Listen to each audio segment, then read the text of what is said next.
प्रियंका पहली बार देवपुर गांव में उतरती है। हवेली को पहली बार देखती है। माहौल कुछ कहना चाहता है पर वो समझ नहीं पाती, पर उसका शरीर कुछ महसूस करता है।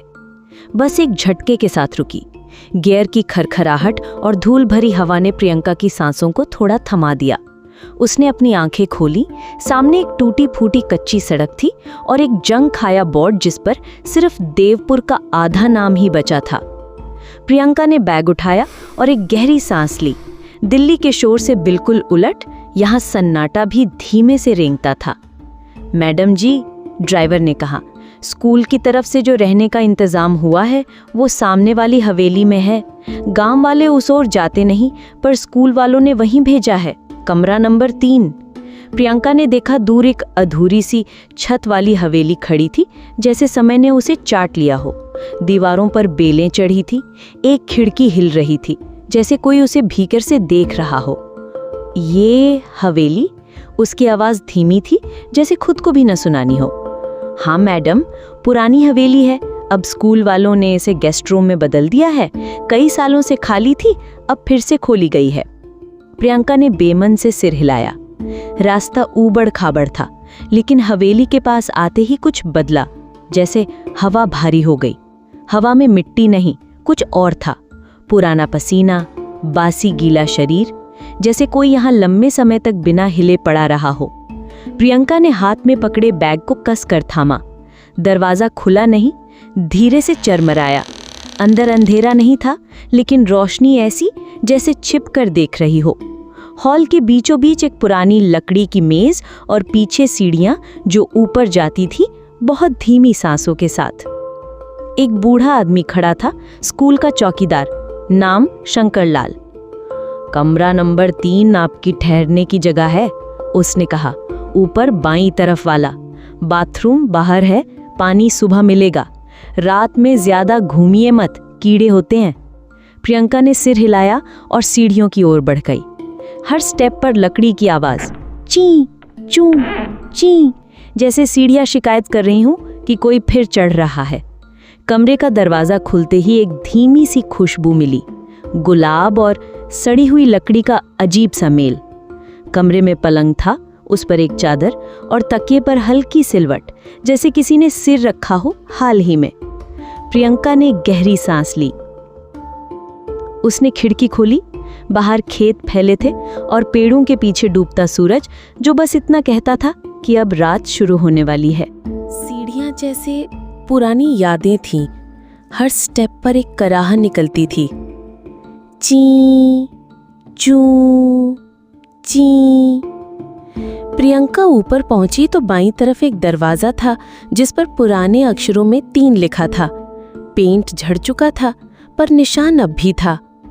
उसने हौले से दरवाजा खोला। कमरे की हवा अलग थी, ठंडी नहीं, गीली थी, जैसे किसी ने अभी अभी वहां सांसें ली हों। कमरे के बीच में एक लकड़ी का पलंग था, जिस पर सफेद चादर फैली थी, किनारों से सिकुड़ी हुई। उसने बैग नीचे रखा और अपने जूते उतार दिए। फर्श पर चलते हुए उसे लगा कि कोई उसके कदमों के साथ साथ चल रहा है।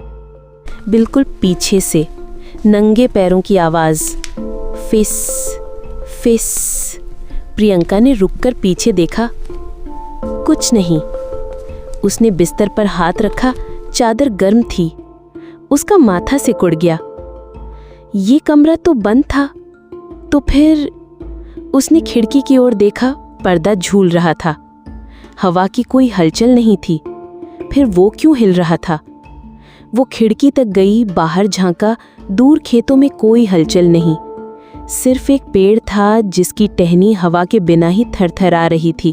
प्रियंका ने धीरे से खिड़की बंद कर दी। कमरे में वापस आई तो उसकी नज़र बाथरूम के दरवाजे पर पड़ी।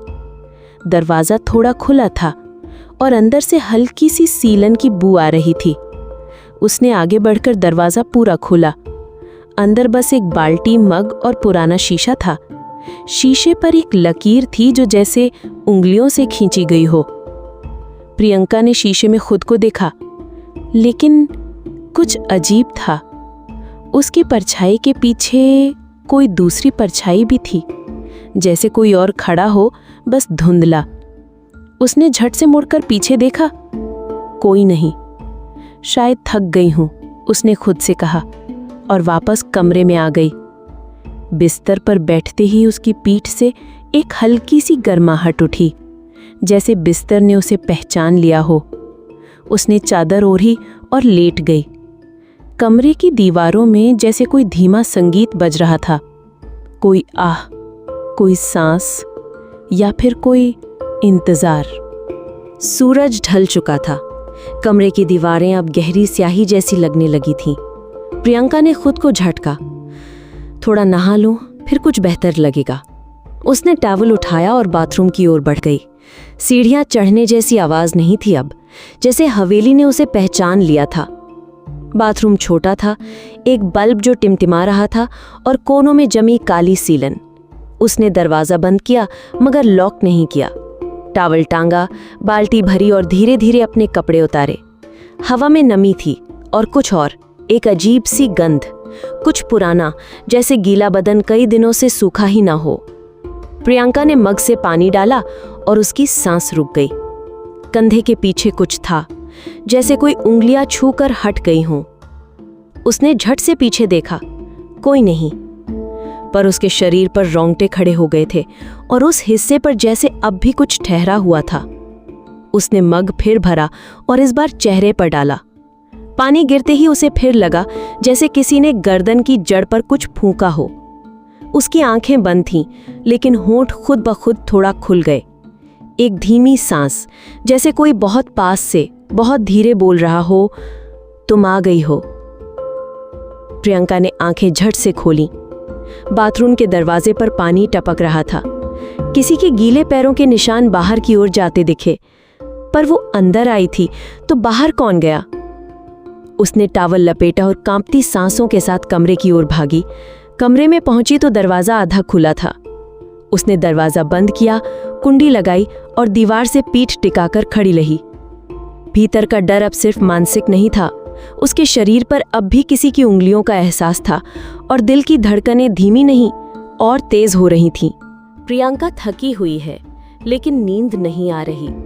हवेली की दीवारें जैसे फुसफुसा रही हों। बिस्तर अब पहले जैसा नहीं लगता। चादर के नीचे कोई हरकत है, लेकिन कमरे में कोई नहीं। कमरे में सन्नाटा था, लेकिन वो शांत नहीं था। छत के कोनों में अंधेरा भरा था, ऐसा जैसे किसी की आंखें वहीं बैठी हों, देख रही हों, हर हरकत, हर सांस, हर कपड़े की झलक। प्रियंका ने टॉवल बदलकर नाइटी पहनी, कॉटन की, ढीली और पुरानी। वो बिस्तर पर बैठ गई और फिर धीरे धीरे लेट गई। चादर ओढ़ी, सिर तक खींच ली, लेकिन शरीर अब भी भीगा हुआ सा महसूस हो रहा था। उसने अपनी आंखें बंद की, एक लंबी सांस ली, फिर अचानक चादर के नीचे कोई हरकत, हल्की सी, जैसे किसी की उंगलियां पैर से फिसलती हुई रुक गईं। उसने तुरंत पैर खींच लिए। ये क्या? उसने खुद से कहा, लेकिन आवाज जैसे बाहर नहीं आई, गले में अटक गई। चादर एक पल के लिए उठा, बहुत हल्के से, जैसे हवा ने नहीं, किसी ने उंगलियों से उठाई हो। प्रियंका अब चुपचाप लेटी थी, लेकिन उसकी धड़कनों की आवाज कमरे में गूंज रही थी। उसने धीरे से चादर हटाई, खुद को चेक करने के लिए। कोई नहीं था, लेकिन बिस्तर का दाया कोना, जैसे किसी ने उस पर अभी अभी लेटकर उठे हों। वहां की चादर सिकड़ी थी और वहां एक निशान था, हथेली का, गर्म और थोड़ा गीला। प्रियंका उठने लगी, तभी एक धीमी फुसफुसाहट बहुत पास से। कोई नहीं दिखा, लेकिन आवाज जैसे उसके गर्दन के पास से निकली हो। वो जम गई। उसने सांस रोकी। उसके कान में एक और आवाज, बहुत धीमी, बहुत भीतर से, तुम सोने आई हो या जगाने? प्रियंका ने चादर से खुद को ढक लिया। उसका शरीर अब डर से नहीं, गर्मी से कांप रहा था। पर यह डर नहीं था, कुछ और था, जैसे कोई उसकी नींद की परतों में उतरना चाहता हो।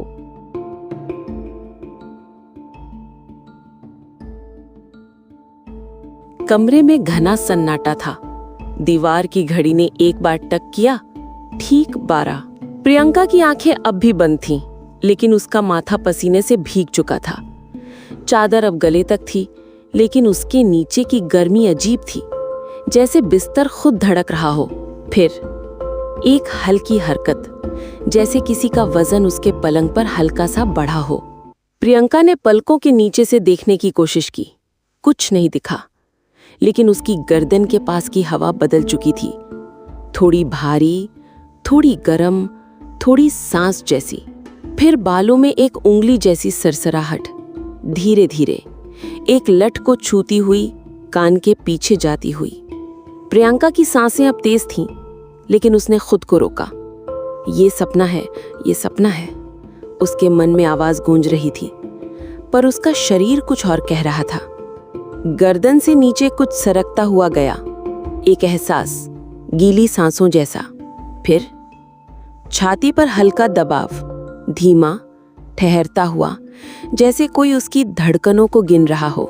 प्रियंका की उंगलियां चादर को कस के पकड़े थीं, लेकिन नीचे से उसका शरीर धीरे धीरे खुल रहा था।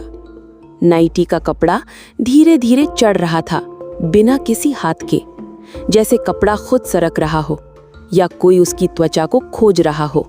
फिर उसके नाभि के पास कोई सांस की गर्मी, रुक रुक कर, गहराई से। उसके होंठ खुद ब खुद थोड़ा खुल गए, और तभी दरवाजा चरमराया। एक तेज आवाज, जैसे किसी ने बाहर से खींचा हो। फिर सब शांत। प्रियंका ने झट से चादर हटाई, उठ के बैठ गई। कमरे में कोई नहीं था, दरवाजा बंद था, कुंडी लगी हुई थी, लेकिन उसकी नाइटी अब उसके घुटनों तक सरकी हुई थी, और उसके सीने पर एक निशान था, होंठ जैसा। आगे क्या, जानने के लिए सुनते रहें इंस्टा कहानियां। इस तरह की और कहानियां सुनने के लिए चैनल को लाइक और सब्सक्राइब करें, और कमेंट करके बताएं आपको कहानी कैसी लगी।